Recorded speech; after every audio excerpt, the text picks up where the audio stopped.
Andin Hotin, mirë se erdhe, shumë kënaqësi të pas studio, minister. Faleminderit Edita, shumë kënaqësi e veçantë me qenë në emisionin tuaj, edhe për shkak se për mendimin tim ju e bëni një gazetari pak më të veçantë se sa gazetarë tjerë dhe emisione tjera që janë të shikueshëm edhe janë të dashur për publikun. Emisionet tuaj. Shumë faleminderit, ne për ditë 13 vjet tashmë jemi mishnu edhe provojmë për ditë me 20 ditë mbar me dëgjues. Figura jote ka pas përplasje të mëdha, është ul në tryeza me njerëz që si çdasht kurrë me ul, por gjithmonë ka pas një qëllim. Po nisi me çush është me qenë djali u Kshin Hotit, me gjithë këtë dhimbje, por edhe me krenari. Faleminderit shumë. Si trajtohet? E the është krenari shumë e veçantë, por njëkohësisht edhe përgjegjësi shumë e madhe. Më ka ndjek gjatë gjithë jetës time kjo pjesa që je djali u Kshin Hotit, jo djeni më duket që dje e kam po edhe një shkrim një postim që prek pak edhe këtë pik. Krenari e veçantë është për shkak të respektit që kam gëzuar nga populli i Kosovës prej fëminisë time deri në sot. Domethënë, unë jam rrit pa babën. Në moshë të vogël, domethënë prej moshës 6 vjeçare deri në moshën 11 vjeçare, unë babën e mbaj veç grilla, veç përmes grilla e mbaj mend, veç përmes burgut, por është kjo pjesa e popullit, pastaj afërsia që më kanë ofruar gjithë jetës që ndoshta në kohë caktuar pak edhe ma kanë hek këtë mungesën e madhe që kam pas për babin. Natyrisht që t'jesh djali u Kshin Hotit është edhe një përgjegjësi e madhe, sepse nuk mund t'jesh shpesh herë vetvetja, këtë kam thënë disa herë, kam përsërit disa herë, në rast të kur të tjerë të meritojnë mos me qenë ashtu që janë, po më duhet me rujt diçka që është më madhe se unë. Dhe kur them duhet me rujt, nuk kuptoj që unë mund të arruj u Kshin Hotin dhe vëmëtarinë e tij, sepse ato e ruan vepra e tij, por edhe kjo pjesa familjare që si familjarë ti jemi mundu gjithmonë jetë edhe unë edhe motrat e mia që mos hedh gishtin askush në drejtim tonin për shkak ndonjë veprimi të pamatër që kemi pas në jetë.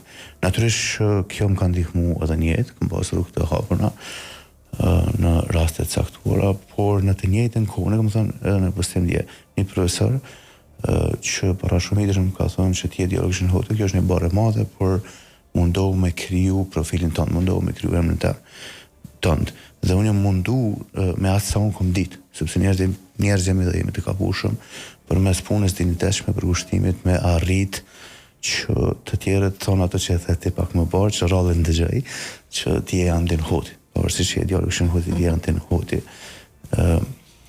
Është pak problem, Edita, sepse veprimtaria u Kshin Hotit është aq e madhe dhe populli i Kosovës e di këtë, prandaj çdo që ti vepron, qoftë në të mirë të këtij vendi, qoftë të mirë të punëve që ti udhëheq, apo dhe ndoshta ndonjë gabim kur e bën, gjithmonë gishti drejtohet se ti je djali u Kshin Hotit, bravo, por natyrisht sepse je djali u Kshin Hotit, ose keq sepse je djali u Kshin Hotit nuk bën ti me bukur dhe pret.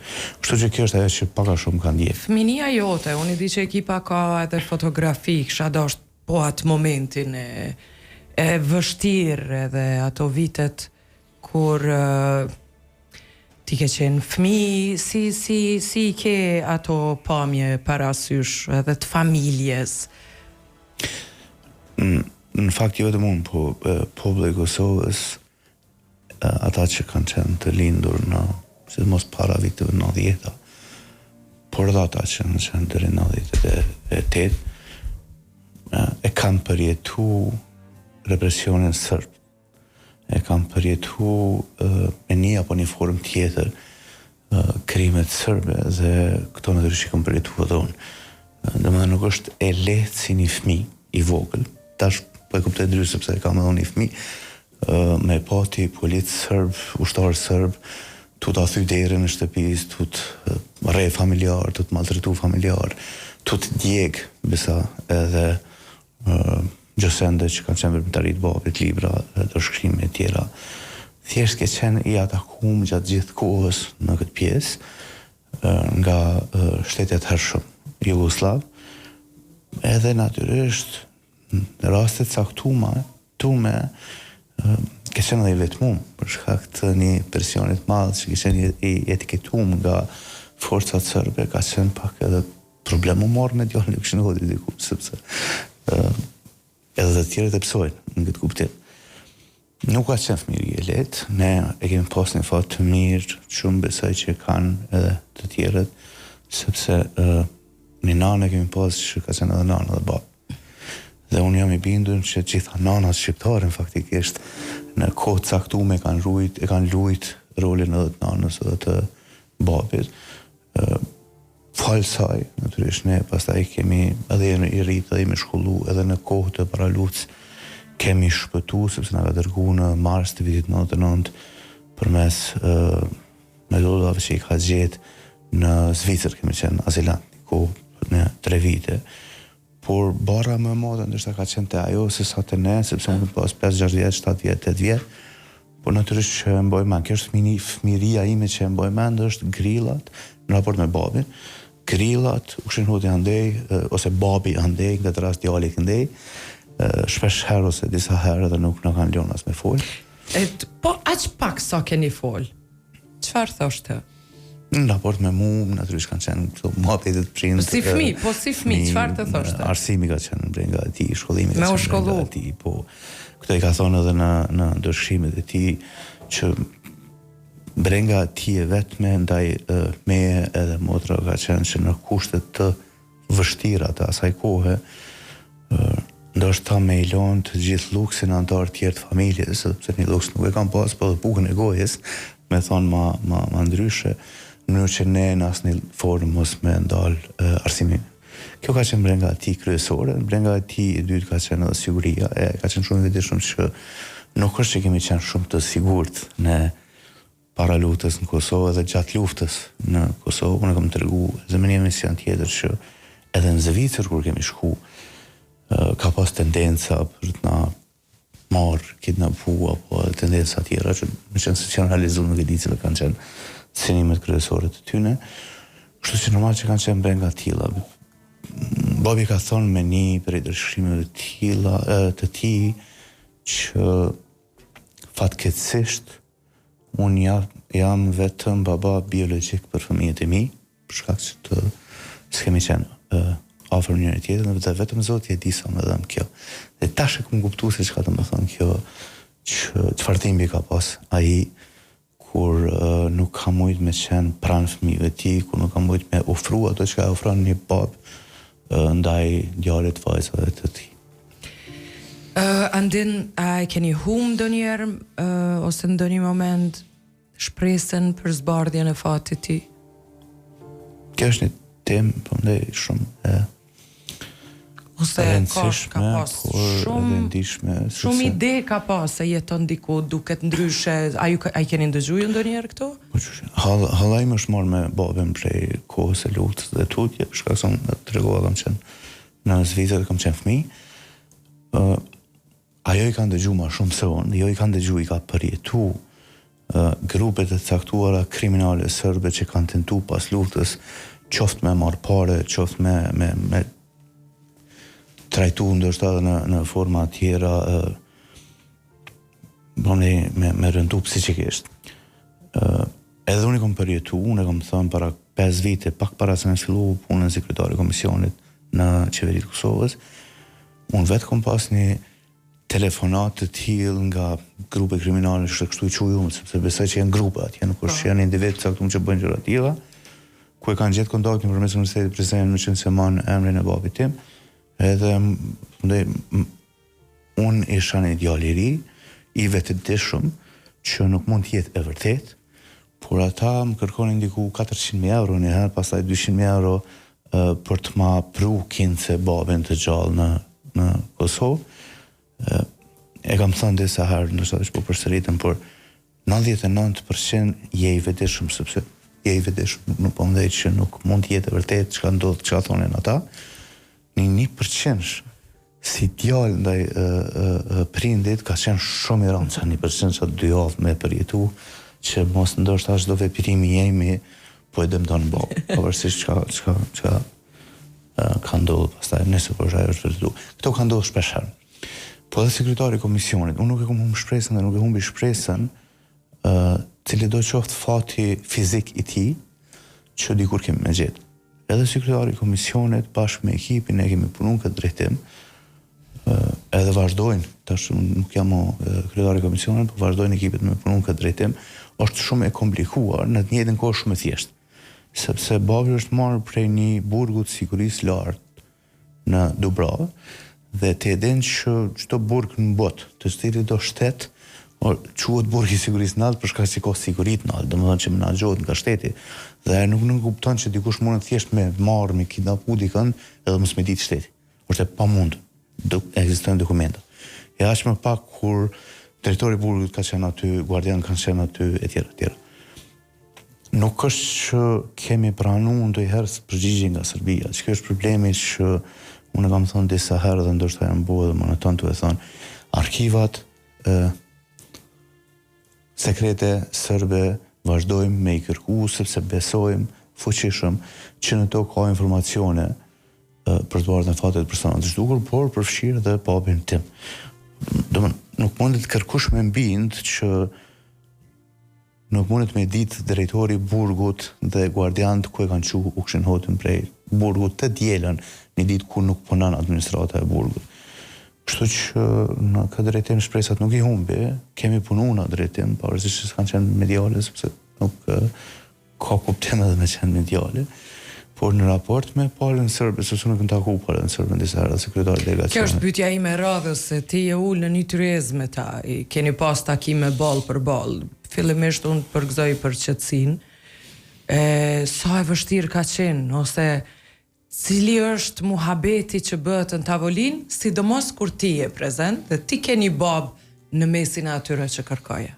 Në raport me palën sërbe, e unë basë një fatë mirë se kom taku kryetarin e ti delegacione asë njëherë, kjo është fatë mirë për mu, sepse ka qenë vendemi kryeministit Kurti në 2021 që ai nuk mund të as të vinë në Kosovë, as të jetë homologimi për shkak të historiatit të tij kriminalit që ka pas. Por edhe ekipin e tij, sa herë që kemi taku, ne kryesisht kanë qenë përmes Lajçakut në atë kohë në Bruksel, por edhe ekipe tjera që kanë bazë bilaterale, është e çuditshme nga ata se ata nuk është që refuzojnë. Qoftë dhënien e arkivave, qoftë qasjen në territorin e Serbisë, dhe këtë e bojnë politikisht, sepse dinë që ka të pranishëm edhe antarë tjerë të Bashkimit Evropian në takim. Por ata refuzojnë në mënyrë diplomatike arritjen e rezultateve, sepse ne shembull kemi pas Shavallën në vitin e kaluar ku kemi gërmu, një 4 vite, çdo takim, çdo 3 apo 4 takime në vit kemi pas, ata kanë pranuar, kanë thonë, po, ne do të shkojmë, do të takohemi, do të hulumtojmë mbi këtë rast. Por në realitet s'ka ndodhur asgjë. Në praktik s'ka ndodhur asgjë. Domethënë në praktik, në realitet, në terren nuk ka ndodhur asgjë.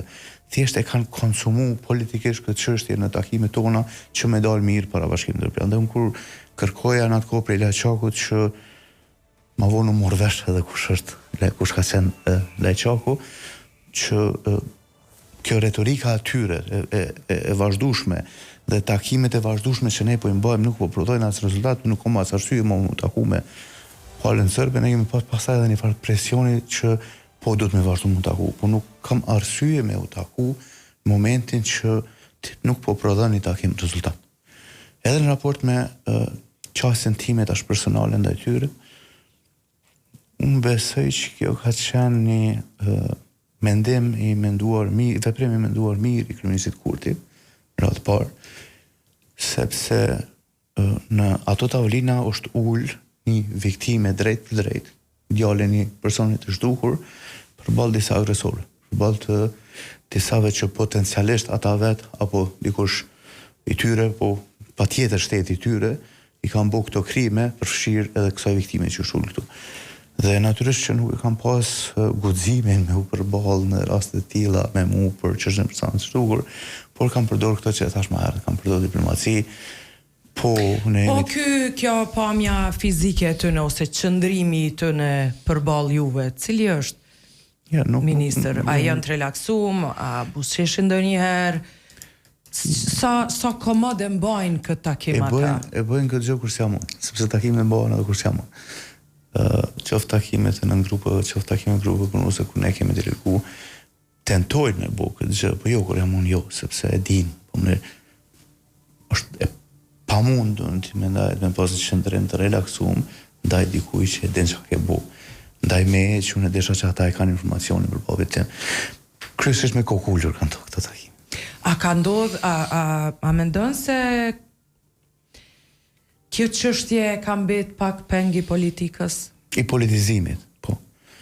Sepse politika patjetër që duhet mirë me çështën e personit të zhdukur dhe ka qenë kërkesë familjare dhe shoqata në atë kohë, natyrisht edhe imja që çështja e personit të zhdukur të delegohet në Bruksel. Por politizimi i kësaj çështje përmes asaj që e tregova pak më herët, përmes metodave që Serbia vazhdon me i përdor, edhe besoj që ka me vazhdu me i përdor edhe tutje nëse nuk ka me pas një forcë që Serbin e imponon, e kushtëzon, jo i lut, jo i thot a bën, po e kushtëzon për zbardhjen e fatit të personave të zhdukur, këto ka me vazhdu me është zgjidhje hapja e arkivave Serbisë? Po, hapja e arkivave sekrete, domethënë të ushtrisë, policisë dhe inteligjencës Serbisë të viteve 99, 98, 99. Nën kupton që ne jemi të bindur në bazë informacione dhe analiza, se jo është bindur kështu që i kemi po, që nën kupton që ne na hapën rrugë drejt zbardhjes së fatit të personave të zhdukur. Kjo nuk kupton që do të zgjidhet komplet çështja e personave të zhdukur, për shkak të metodave të krimeve që Serbia i ka bërë. Serbia ka djeg trupa në Fornaja. Serbia ka shtru asfalt me trupa të shqiptare.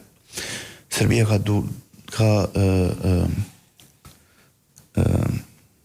dërgu trupa në Lumej, domethënë i ka hudh.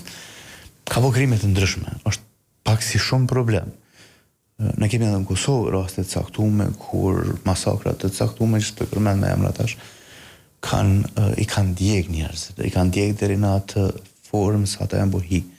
Fatkeqësisht aktualisht me metodat e aktuale që i kemi të identifikimit të ADN-s, nuk është e mundur të identifikohet hiri, identifikohet vetëm ashti përmes gjakut.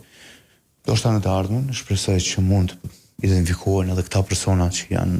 Minister, me përmend punën e palashme të Dokit Arsim Kërgjaliu, që me të vërtet pamjet nis si media i kemi pas sa herë ka shku atje me njerë pas luftës, në gërmime, sa trupa e një aktivitet i tillë ose një marsh nalë dhe nuk kemi pa. Janë këto komisione, këto takime që jo shumë ju pam hajrin, me thonë. Nanat vazhdojnë me kërku bit, burat e vetë. Dhe vazhdojnë me qenë një numër i madh. Pse u nal kjo? Në fakt, ajo që thash më herët, imponimi edhe kursimi. Këto aktivitetet që i përmende janë 5 varrezat masive që Kosova i ka zbulu, po ne, Kosova, Serbia, Bashkia Ndërkombëtare, në vitet 2000, 2001, 2002, në atë kohë. Batajnica, Petroveselo, Peruças dhe të tjerë. Këto ka qenë si rezultat i një presioni të madh të mikut ton më të madh, Shtetet Bashkuara të Amerikës, në atë kohë natyrisht për arsye humanitare, por edhe për arsye të tribunalit ndaj kundër Miloševićit. Kështu që në atë kohë 5, të 2 tjera kanë qenë më vonë. 5 lokacione, 5 varreza masive janë zbulu për shkak të këtij presioni që unë po vazhdoj me thonë duhet me pas momenti që tash nuk e kemi. Varreza tjera masive përveç këtyre 5 në Serbi nuk ka pas që janë ngërmu, janë 16 së paku që vetë pala sërbën 2001 ka thonë që ne me një raport të tyre të një grupi punus kanë thonë që ne kemi 16 varreza masive në Serbi me kufoma shqiptare, për që asnjëherë nuk kemi arrit në realizu. Kjo ndoshta është për shkak të zhvendosis së vëmendjes së faktorit ndërkombëtar tash. Ne do të më pas parasysh se ne nuk kemi shtet që mundim me imponu as me kurzu Serbin. Nuk mundem me imponu gjë të tillë. Ne mundem me lobu, ne mundim me bind bashkësinë ndërkombëtare që ata duhen me ndërhyrë këtë pikë, dhe këtë jemi mundu me bu në bashkësinë ndërkombëtare.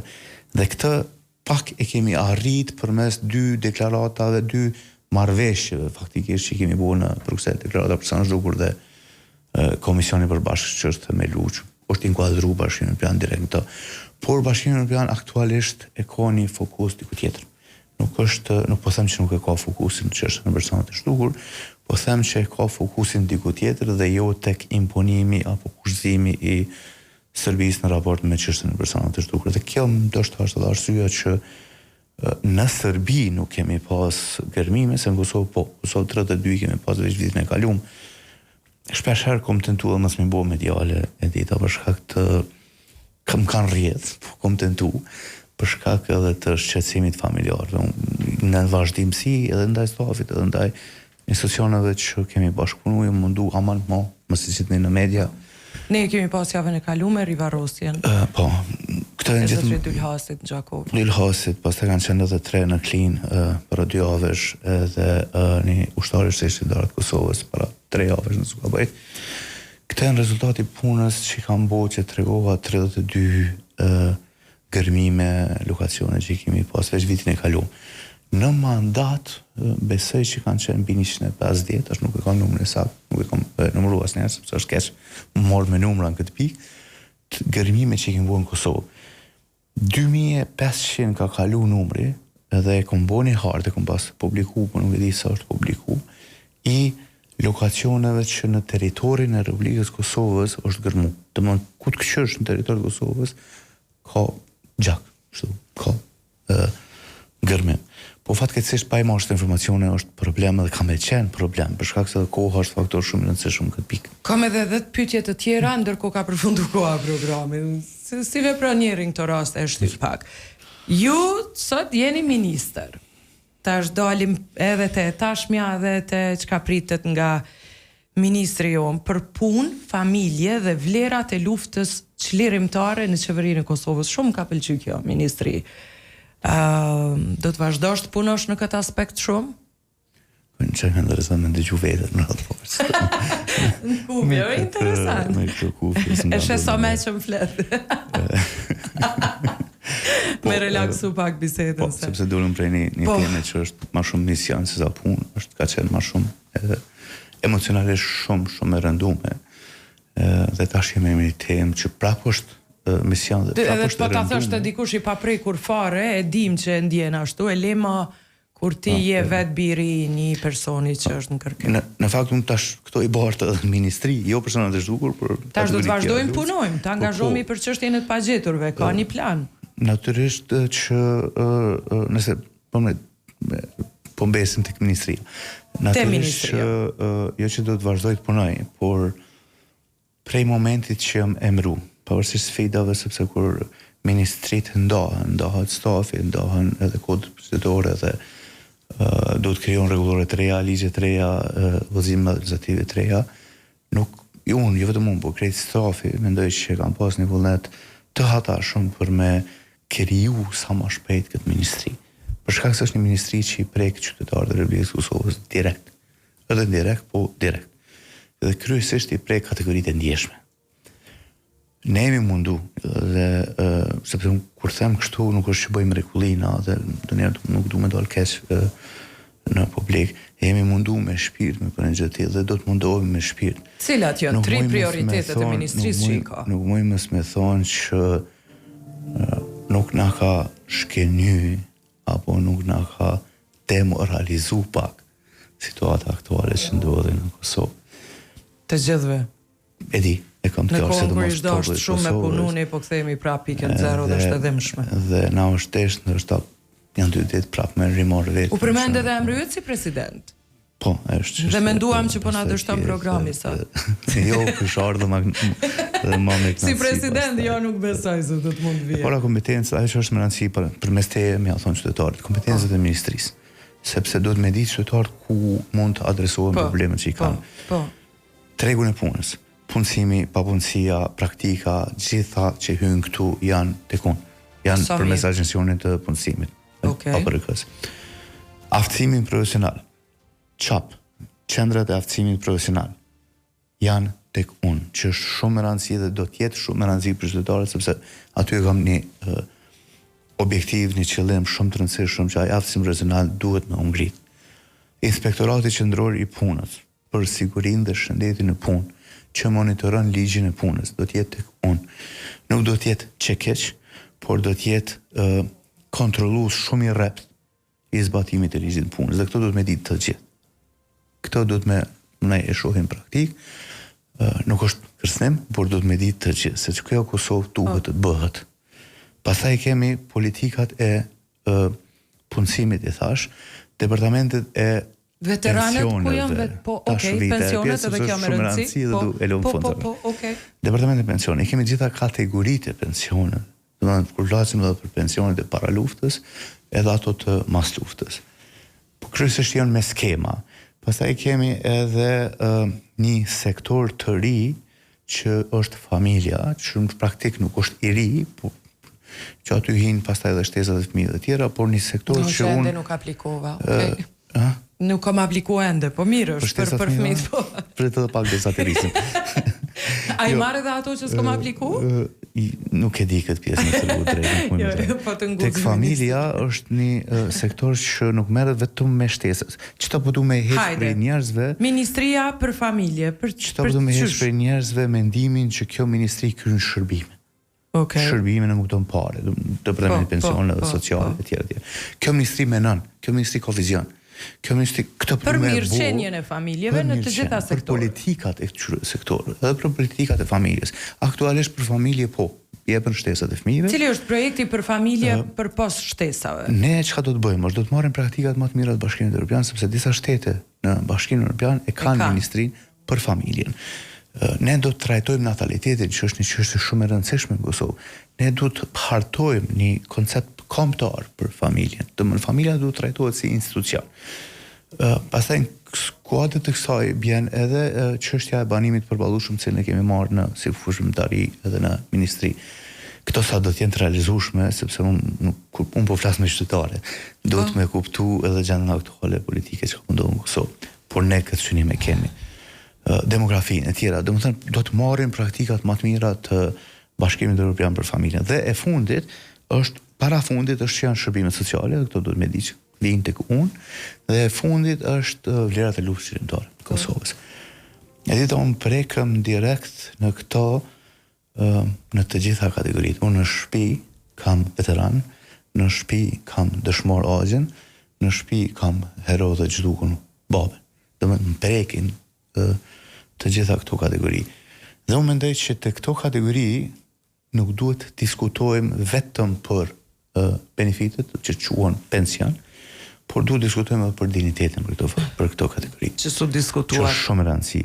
Dhe në kohët e kësaj, po ne kam thënë edhe në javën e kaluar, punë e parë që mendoj, ndër të parët që mendoj me nis, pa ose ato marrin kohë, është ligji për vlerat e luftës shërimtare. E keni thënë.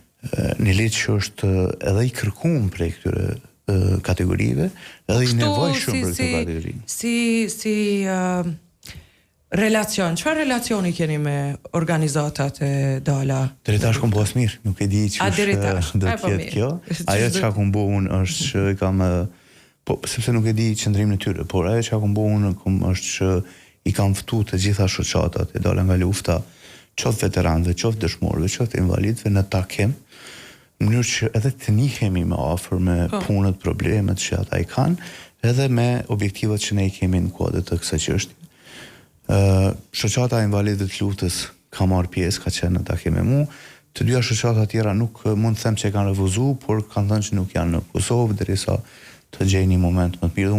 Unë besoj dhe shpresoj dhe uroj, sepse ato shoqata përfaqësojnë veteran, ato shoqata përfaqësojnë dëshmor, dhe është në interes të atyre kategorive që adresën e vetme në institucionet e qeverisë Kosovës e kanë ministri.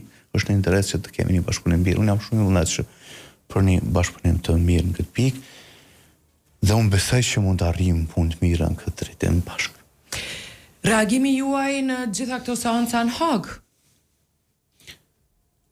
Që përfaqësojnë reagimi i qeverisë ose i ministrisë, me qenë se flet për vlerat e luftës po ashtu, për njerëz që po na gjykojnë në Hag. Po jo, kjo është çështje kombëtare, jo vetëm me ministrisime. Unë kam thënë jo sot. Po edhe kur kam qenë kryetari i komisionit personazh, nuk jam marrë me politikë, po ç't pikë nuk u mujt me largu. Edhe tek OVL unë kam qenë kryetari i komisionit personazh të zhdukur. Edhe në Hag unë kam qenë në 2023, nëse kam qenë kryetari i komisionit të zhdukur, i emëruar për kryeministit Kurti.